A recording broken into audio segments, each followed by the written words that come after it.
Hello, folks. Naveen Girishankar here. Welcome to another episode of the Betting on America podcast.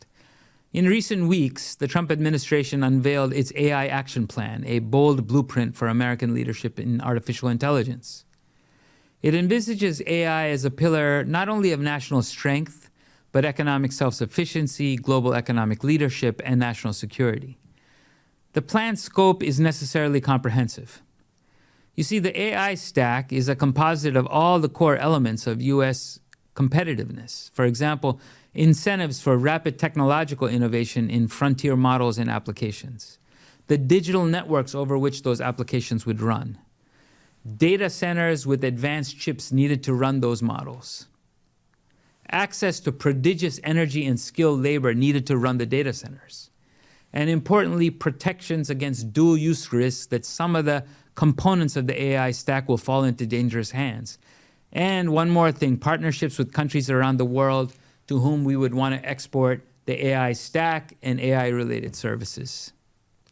In that sense, it represents a high conviction and probably low-risk bet on AI as a general-purpose technology that will flow through economies and societies. But it's also a bet, the plan, it's also a bet that deregulation, more than anything else, will deliver innovation with safety, productivity growth with job growth, and American global AI leadership with enduring and durable alliances around the world. How is this going to work? How is the execution planned for? To discuss this and other aspects of the plan, we welcome the Director of the White House Office of Science and Technology Policy and Senior Advisor to the President, Mike Kratsios, to CSIS last week. He had a fascinating conversation with our very own Greg Allen, Senior Advisor in the Wadhwani AI Center. I invite you to listen to the conversation and welcome your feedback and thoughts. Thank you for tuning in.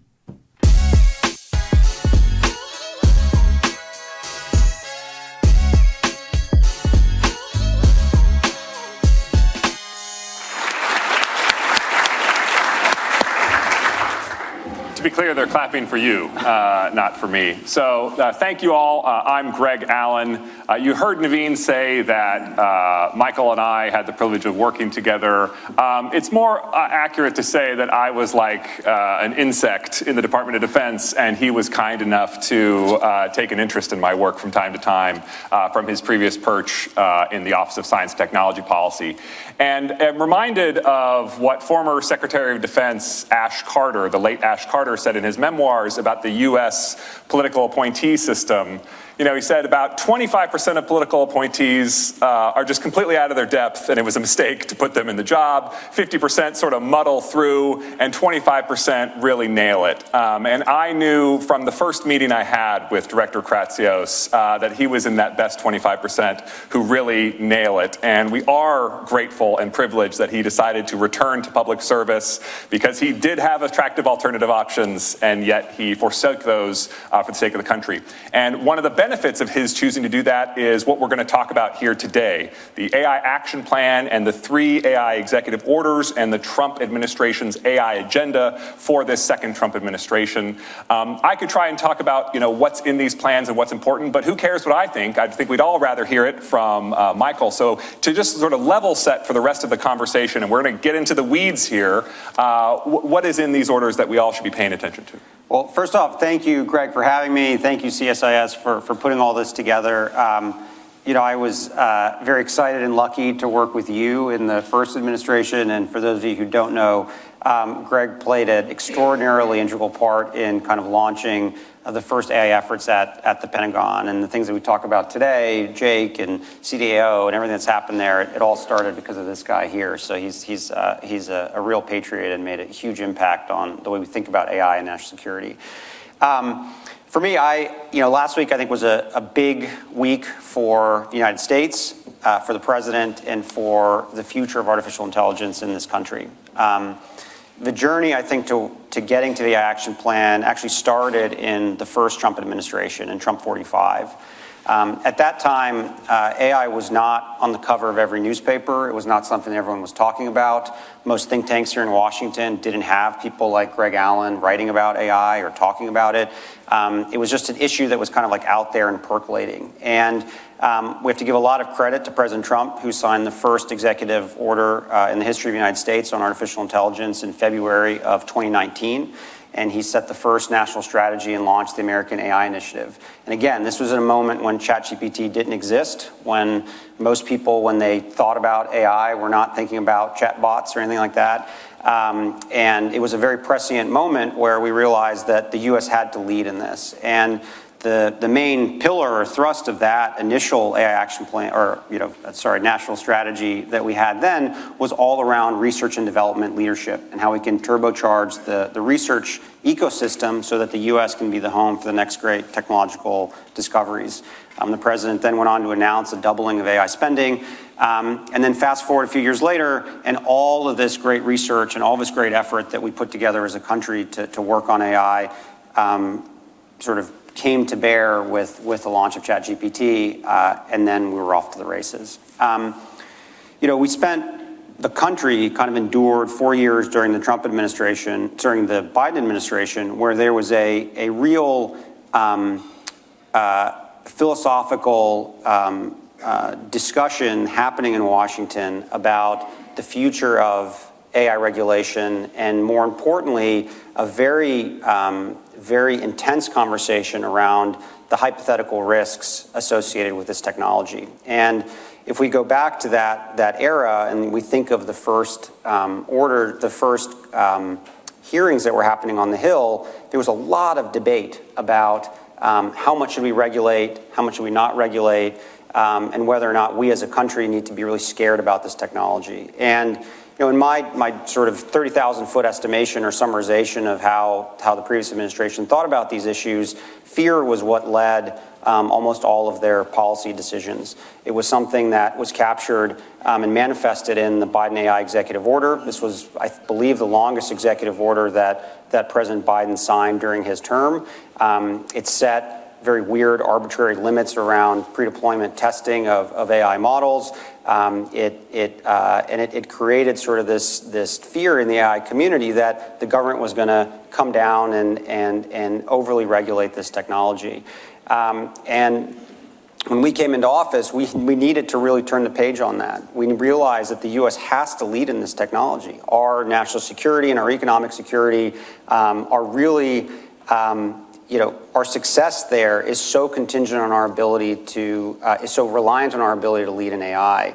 And we had to put together a plan in order to deliver on that. So the president on day one signed an executive order rescinding the Biden executive order, and 3 days later, on January 23rd, he signed a new executive order directing me, the national security advisor, and our senior advisor for AI, David Sachs, to come up with the new AI action plan. So sorry for a little bit of background, but here we are to the plan. And I think what I found most exciting about the last 6 months was the level of engagement and participation from the broader American community on what we should be doing and thinking. I remember you've done a couple of podcasts, and whenever you describe OSTP, I always love the way you think about it. We're sort of this like wonky policy office, and not a lot of people have heard of, but we have great experts. We do important things. One of the things we do is we put out RFIs. And we put out an RFI for the community to say, hey, we're doing this AI action plan. We want America to win in AI. What should we be doing? And I always thought, okay, hey, who even checks what an RFI from this office no one's really heard of is like, what's going to happen? We got 10,000 responses. We had an insane number of responses from all walks of life in the United States. We had Hollywood stars reacting and sending letters. We had obviously AI companies. We had, big financial services companies. We had, civil society. So it really showed that there was an intense interest in participating in this project. So we ingested all those, and ultimately the plan came out. So to quickly summarize it, and I want to get into the conversation, essentially there's three primary pillars with the overarching theme that America has to win the AI race. As I said before, as a country, we have to have the most dominant technological stack in the world, and that's critically important for our national economic security.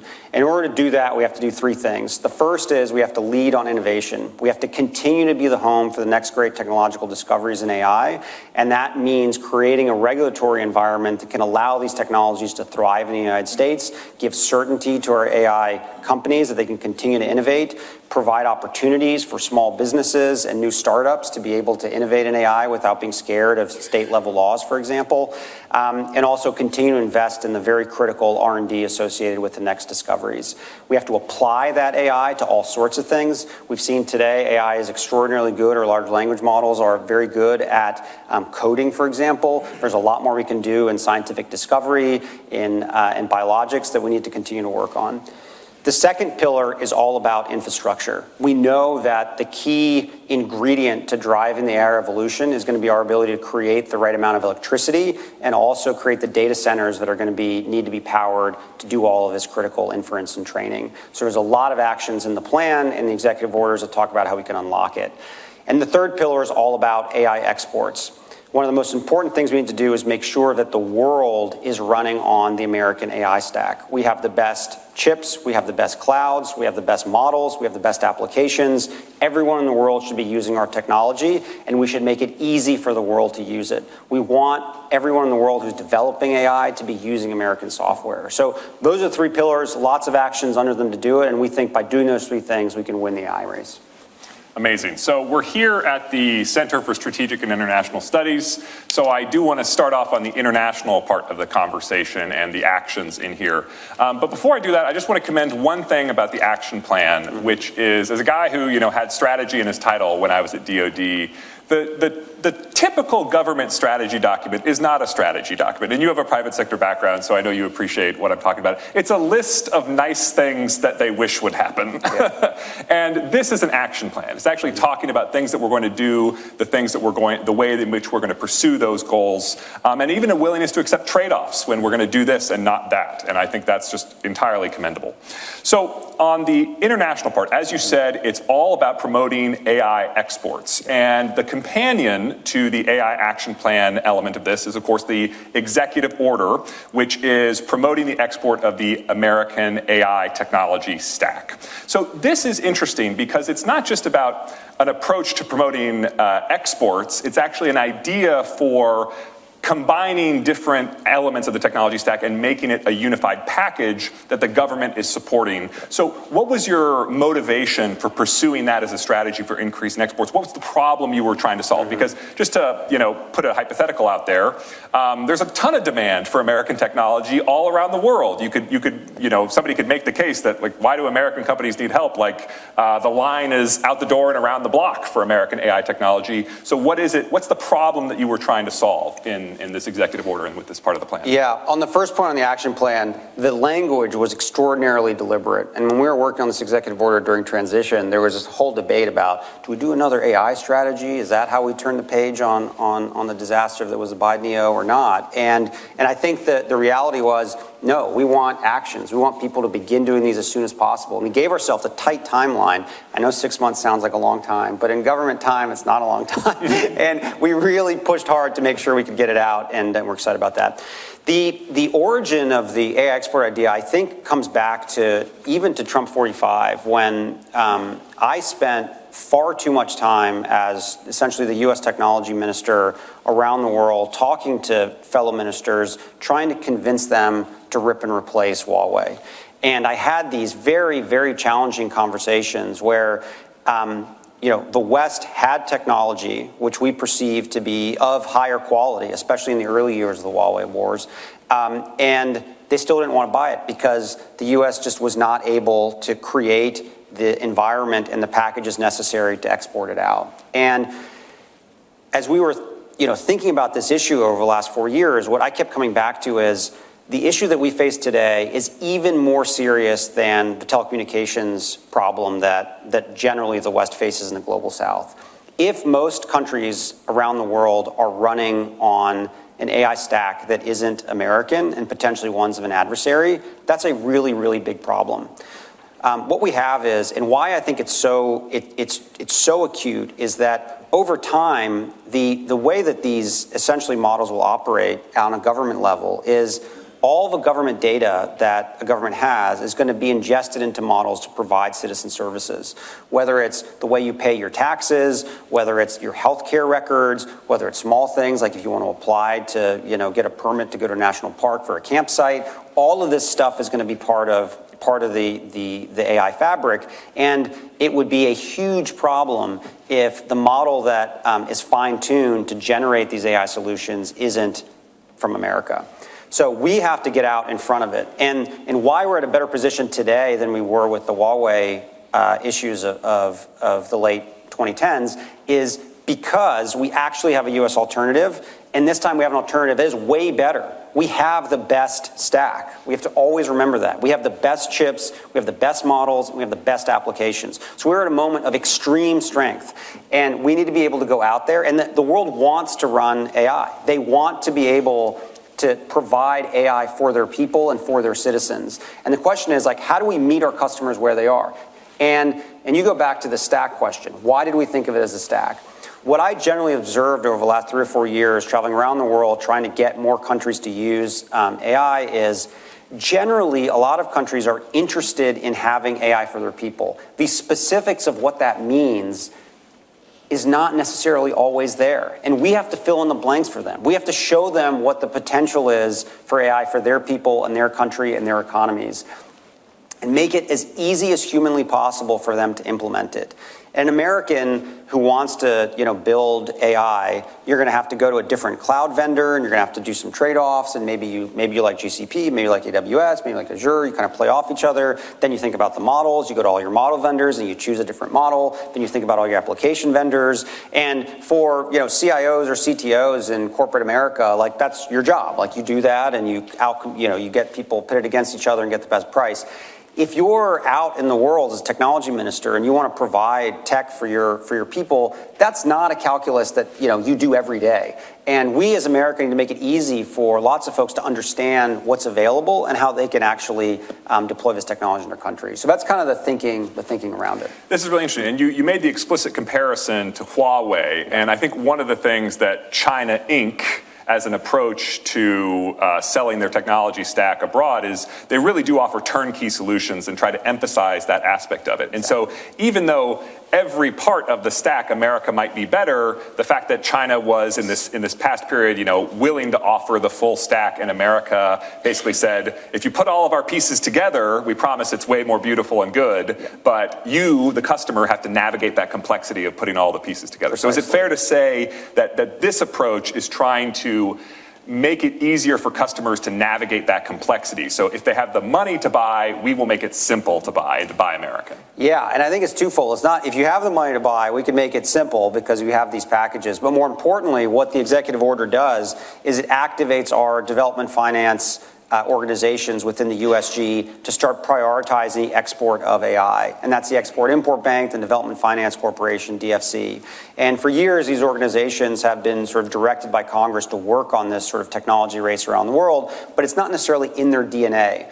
These development organizations for many years have been very good at doing sort of like hard infrastructure type projects. If you want to buy a plane, if you want to, financing for a port, like they know how to do that. They've done those deals over and over and over again. But we need to start building into that, into their thought process, that technology in the stack itself, from the chips in the compute all the way up to the algorithms, is what the U.S. needs to be exporting, and we need to find a way to create attractive financing packages through that. So you're going to be building institutional capacity within these institutions to focus on. Absolutely. That's amazing. So the flip side of promoting American exports is also controlling exports that we don't want to be going to the wrong places. And the action plan really came very clearly and said, we want to strengthen enforcement of AI compute export controls. We want to strengthen enforcement of semiconductor manufacturing equipment export controls. So I know that there is a needle that you're trying to thread with all these strategies, but I can forgive, those who are casual observers of what the Trump administration is doing, and they would say, hey, there's areas where it seems like the Trump administration is relaxing export controls. For example, recently allowing exports of the NVIDIA H20 chip to proceed.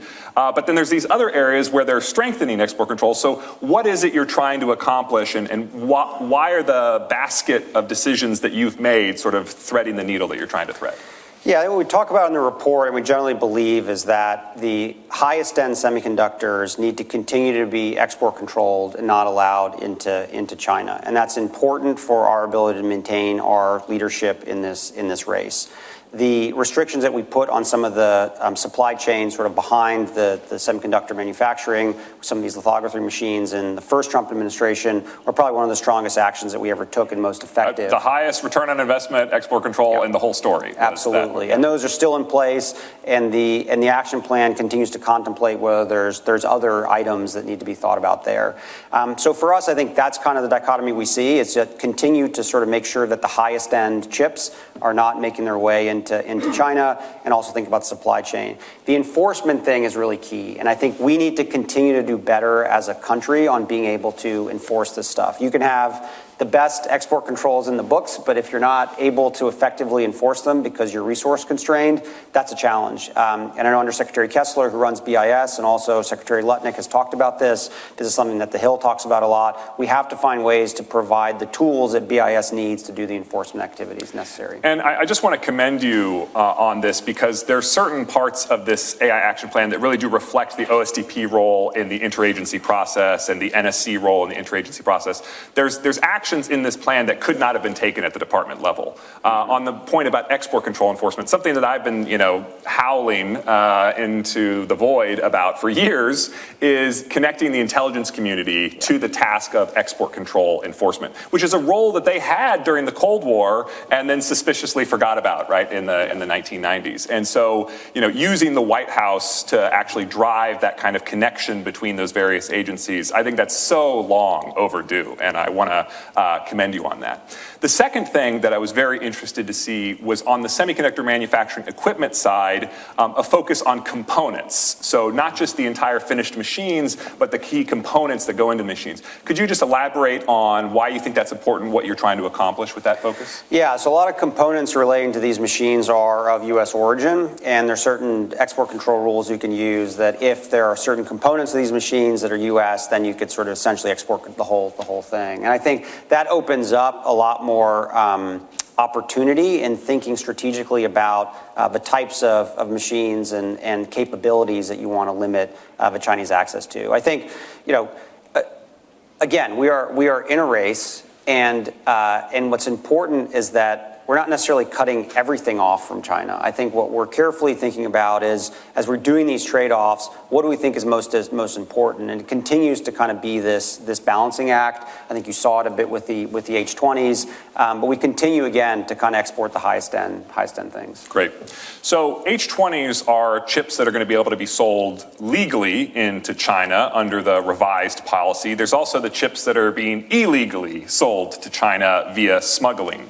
And the Trump administration rescinded the Biden administration's AI diffusion rule, but at least as I understand the messaging that's coming out of the department, they hated a lot of what was in the diffusion rule, such as country-level caps, but there was a focus on making sure that customers had appropriate protections in place to make sure that American intellectual property was protected, to make sure that chips that were sold weren't smuggling.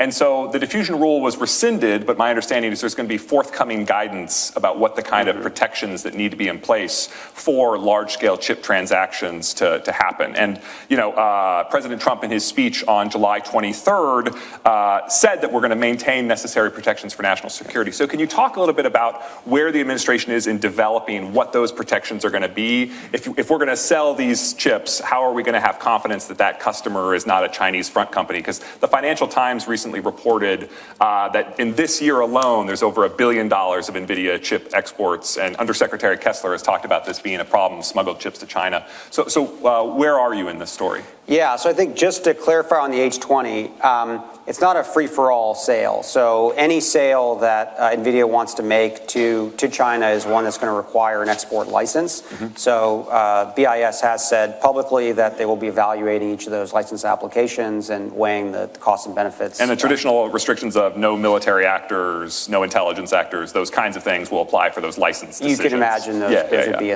those would be contemplated.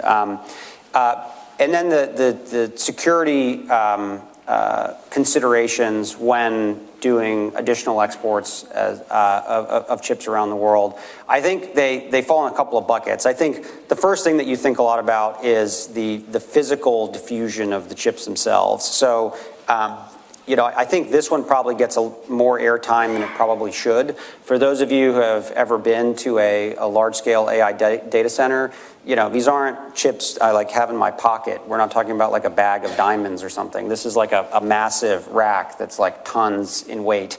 You're not going to just like put it on a forklift and back it into a truck or something. So the physical diversion of the chips themselves is something that you probably could very easily and conceivably monitor and track with just physically just counting are they still there or not. The second piece of the puzzle is around the use of these ultimate data centers to do training runs or be accessed by actors who you don't want to be. And this is where sometimes you see PRC cutouts or other companies that sort of like spring up but then want to do training runs on these machines.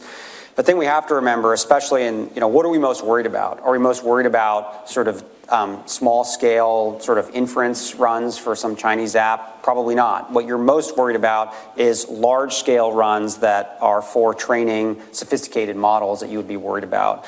And those are actually pretty easy to flag. Most people aren't doing multi-billion-dollar training runs on these training clusters. So I think between being able to have stringent and strong KYC requirements imposed on the people who are operating the data centers, married with monitoring for the scale and scope of the actual training runs, I think you're able to kind of piece together and identify actors. Great. Keeping with the international theme, but changing gears slightly, I want to talk about regulation and governance. So Vice President Vance, in his speech at the Paris AI Action Summit back in February, was pretty harshly critical of the EU AI Act and EU technology regulatory efforts that affect American companies more broadly. The actions that the administration is taking are framed explicitly as a light touch regulatory approach and really don't want to throw the baby out with the bathwater as we try and ensure safety and efficacy in AI. But at the same time, we've seen that some American companies have already announced that for their large language models, for their general purpose AI systems, they are going to abide by the EU AI Act Code of Practice. Yeah. So where is the administration on its thinking about how to engage with these international AI regulatory frameworks? Yeah. And does that affect anything that you're trying to accomplish in the AI Action Plan? Well, the EU stuff is particularly disappointing. So it's funny, if you ever look on sort of the EU Commission's Twitter, they have a lot of pride in leading the world in tech regulations, which I find amusing. And they initiated all this effort around the EU AI Act many years ago, before sort of large language models are what they are today, the way that we can evaluate them, the way we can think about them. They still use very sort of antiquated, sort of high risk, low risk buckets, all sorts of stuff. And their inability to actually implement the act itself has led to this new phase of thinking around this sort of like code of conduct that they want people to agree to. And they essentially have our American companies like over the barrel of a gun saying, like, look, if you don't sign up for this code of practice and this like much more stringent, thing we haven't really defined is going to come after you, which is the EU AI Act. So I think it's very unfortunate that they're using these tactics, and they have a big market, so our companies want to be able to access those markets, and it's very unfortunate to kind of see it play out. I think what we try to do in the United States is be able to show that there is an alternative to that sort of precautionary principle-driven mode of AI regulation, and that's what we're building here in the United States. The key thing that I think the very key fundamental distinction between the way that the Europeans view AI regulation and we do as administration is the Europeans continue to think of it as a singular AI regulation that is sort of horizontal and crosses everything. It is just like AI rules. Computer rules. Yeah, even better way to put it. Yeah. And I think the U.S. thinks about it much more as the way that you should think about AI regulation. It needs to be use case, sector specific, risk-based in nature. So if you think about it, the regulators at FDA who are thinking about AI-powered medical diagnostics are the ones who should be doing regulations on AI-powered medical diagnostics, not some group somewhere else in government that is doing AI regs. And the people who are doing drones, or the people who are doing autonomous vehicles, or the people who are doing financial services, like they're the experts in regulating that industry. And you can imagine this is just like another technology that has entered into their domain. So Department of Transportation was regulating vehicle safety, and NHTSA was regulating vehicle safety before there were even a bunch of electronics in cars, and now there are, and it just grows over time. And I think, yes, you could argue, do they have enough capacity or understanding of this new technology to keep pace? My argument is like, yes, they do, and they will over time get better at it. And we have to push them as experts and as industry leaders to educate them on kind of where the technology is. But that's how you get good regulation. Yeah. Keeping with the topic of regulation, there was a proposal that was originally in one of the drafts of the Big Beautiful Bill for a 10-year moratorium on state-level AI regulation. It was ultimately not included in the final version that was passed, but there are some movements in the action plan that deal with the issue of state-level AI regulation. So can you talk a little bit about what the mechanisms you're using are and what you're trying to achieve? So I think the president spoke about this directly in the speech, where I think he made the point that, look, having a patchwork of regulations across the entire country just doesn't make sense and is not pro-innovation. If you're a startup and you're trying to create an AI use case, and California has one law and Colorado has another one, and you're trying to figure out how you comply with both, that's really hard. If you're a large big tech company with a multi-trillion-dollar market cap, you probably have enough lawyers to figure it out. But the smaller guys probably can't, and it's not fair to them. And generally, that's where the administration position is. It's probably smarter to try to have, if we do have AI regs, it should be uniform across the country, and essentially try to preempt states from being able to do that. How that plays out and how we're able to find consensus with the Hill remains to be determined, and we look forward to working with the Hill on all of these issues. But I think the president was very clear on what the position of the administration is, that generally for being pro-innovation, you have to avoid a patchwork of state regs. Yeah, and there's some movements here to try and persuade the states to take a more light touch approach, such as instructing the evaluators of AI-related grants at the federal level to evaluate the regulatory environment when they're considering whether or not any given state should be receiving a grant. That's a very interesting, kind of lever. There's also one looking into FCC-related legal authorities. Is it fair to say that you're looking to max out what you can do on the executive side in terms of shaping the state-level AI regulation environment? Yeah, the two you mentioned are pretty niche, right? So it's like you can see that there's not as much as you think you could do alone from the executive branch. Right. I think the ultimate solution does require Congress and does require some sort of bipartisan action. So that's what we're gonna try to explore, and there's lots of thoughts about this, both on our side of the aisle and on the Dem side. So hopefully we can work together on a solution. Yeah. So as President Trump said in his speech, we want to have rules, but they have to be smart. We've got to get rid of some of the regulation, but we want good regulation. You talked about the intersection of AI and the FDA for medical devices, of course. One area where the AI action plan actually goes into some detail is the intersection of AI and CBRNE risks, CBRN risks, so chemical, biological, nuclear, radiological, and also has some actions being taken around the intersection of AI and biosecurity. This is something that a lot of folks in DC have expressed concern about. I should plug, as a classic think tank schlub, I have a paper coming out on this topic next week on the intersection of AI and biosecurity. But I wanted to ask you, what do you see as the risks that the administration is interested in on these issues, and what are the mechanisms where you're trying to mitigate them? Yeah, well first, I think it's important that the federal government has a very important responsibility to be evaluating these potential risks. And just like we as a government have a responsibility to the American people to think about other risks which could hurt the homeland, we need to be worrying about these things. and making sure that we have the right teams in place, the right experts at places like the Department of Energy and the Department of Defense and the intelligence community to think through how to do evaluations on these CBRN risks. I do think that if you zoom out a second, I think the one thing that I just think is important to message is that we cannot allow the evaluation of these risks to be the dominant driving force of our artificial intelligence strategy and policy. And unfortunately, the previous administration, this was their guiding light. They were maniacally obsessed with existential risk.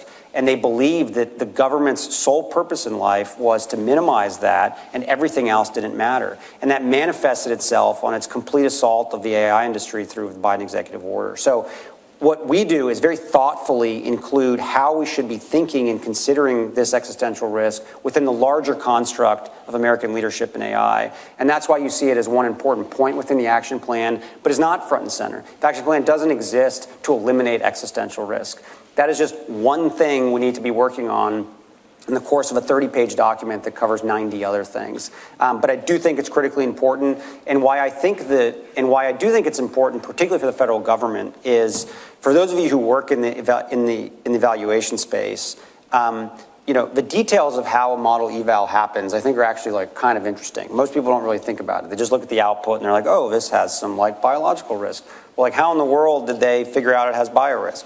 So you literally have to get biological experts who know this particular domain extraordinarily well, who understand what sort of what all risk could possibly be, and then they themselves have to sit in front of a model and ask it questions and try to get it to say things that are dangerous or in some ways could be could lead to something dangerous. This is a very manual, individually sort of specific to human problem that you have to work through. And why the government is well positioned to help here is we have experts in these spaces. There's people who work on CBRN risks at our national labs and places like that. So I think we're very well equipped to be able to supply the subject matter experts to run these evals and create the testing harnesses within places like DOE to do this stuff. Which is great. And I think in addition to the work of DOE, which is vitally important in these kind of areas, I do feel like the AI Action Plan is the clearest statement from the administration to date on what's the future of the Center for AI Standards and Innovation. So this is a body where in DC politics, we've seen everything from this is the most important agency in the world to we need to get rid of this yesterday. And I feel like the action plan has finally said what's the Trump administration's view of Casey's future. Yeah. So could you elaborate on what this institution is going to be doing and why you think it's important?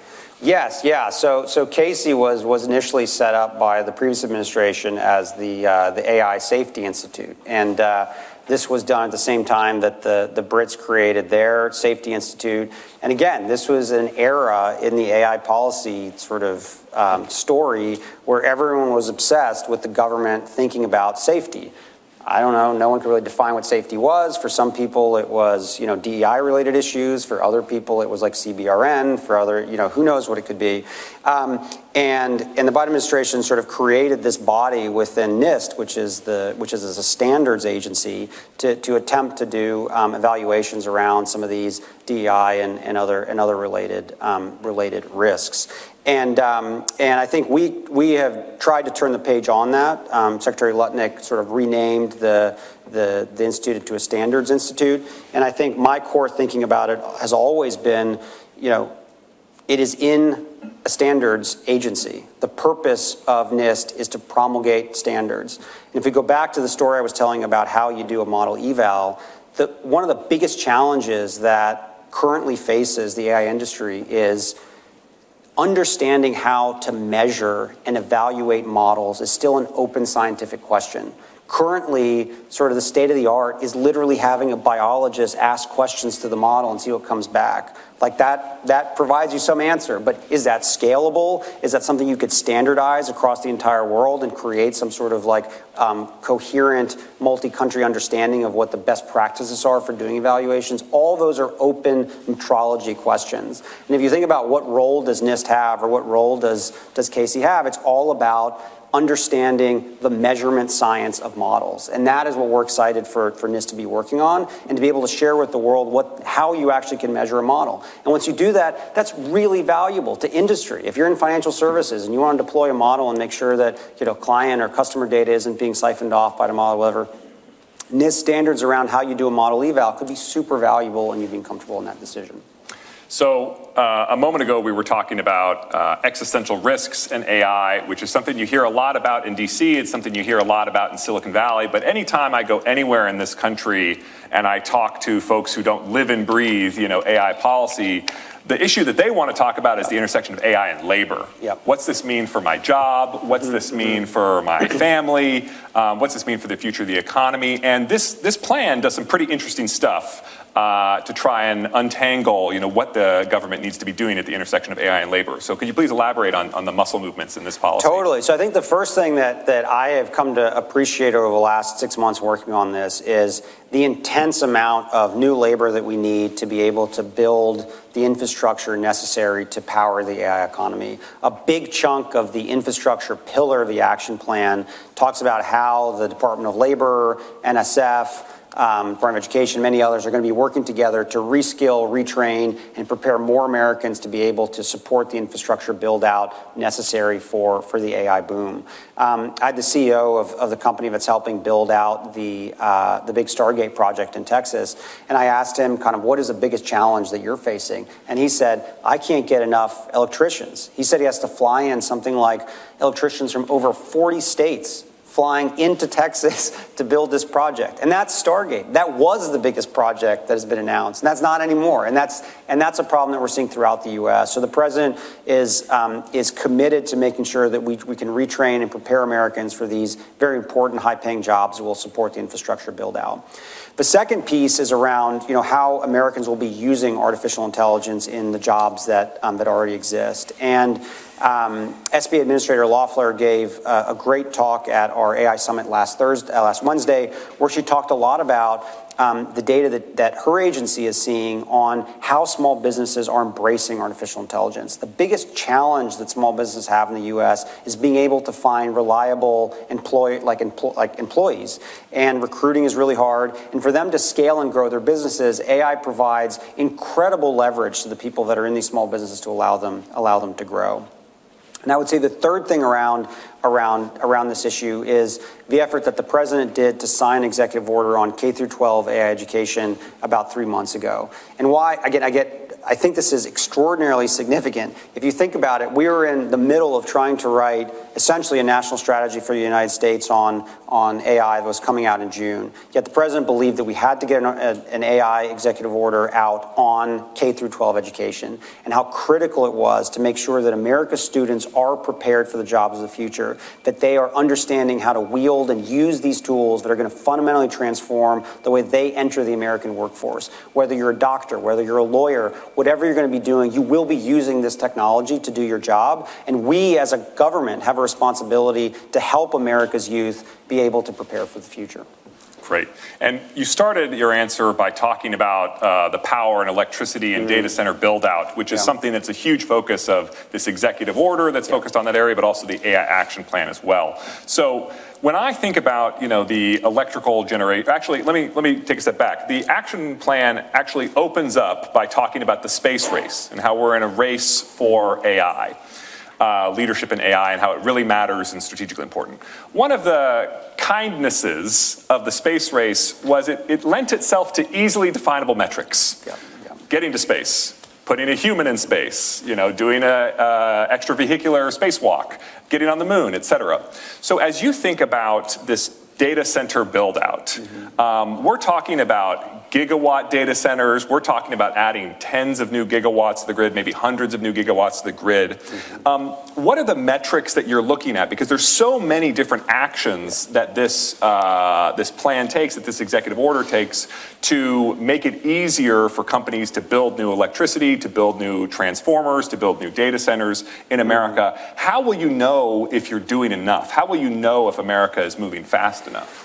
To me, it's making sure that and tracking the regulations that we've been able to pull down or modify to accelerate the velocity of permitting and building out of those facilities. So I'll probably be tracking over the long term time it takes from initial application to approval and sort of shovels in the ground starting to build. So if you think about like warp speed, which says, it takes this long to normally develop a vaccine, we developed a vaccine in this period. You want to say it normally takes this long to get the permits for a new build power plant. We want it to take, that's what you're going to do. And that's kind of what our hope is. I mean, I think one of the big steps that was discussed in the action plan is around creating, this is getting super wonky, but categorical exclusions for AI-related build-outs under NEPA. So many of you know NEPA is like a big sort of elephant that you have to sort of deal with, I guess, when you're trying to build in the United States. And there are interesting ways around it where if we can get categorical exclusions from NEPA for these large data centers, that's one example of accelerated. But there's lots in there, both for how you build out the data centers themselves, but also the power generation and transmission. Yeah. So there's a lot of bottlenecks in the AI build out because these companies, President Trump mentioned a few of the tech giants who just collectively are looking to invest $320 billion. Just to level set folks in the audience, NASA is like $20 to $25 billion. So we're talking more than 10 NASAs per year of data center power and electrical infrastructure build out. I think obviously President Trump has a preference for that being built in America. Yeah. And the Biden administration, with the diffusion rule, they tried to say, we're going to force you to build it in America by prohibiting the sale of chips elsewhere and giving you quotas for how much you had to build in America. But at least in the short term, you do see companies like NVIDIA and its chip suppliers, TSMC, are kind of supply constrained. They can only make so many chips per month, per year. And so as these big deals go forward, some of the deals that President Trump was personally involved in negotiating with Gulf states, for example, how is the administration thinking about what's the right approach to promoting American exports on the one hand, which is attractive, but also promoting infrastructure spend in America, which is also attractive? How are you thinking through that trade-off? What are you trying to navigate? Yeah, I think the challenge with the Biden administration approach was they were always trying to fight the battle of like the moment right now and didn't think at all about how the future would change over time. I'll give you two examples of that, and it relates to this. The first example was their inclusion of a compute limit of 10 to the 26 for models that needed to be essentially, ones that were, the risk associated with them need to be disclosed to the Commerce Department.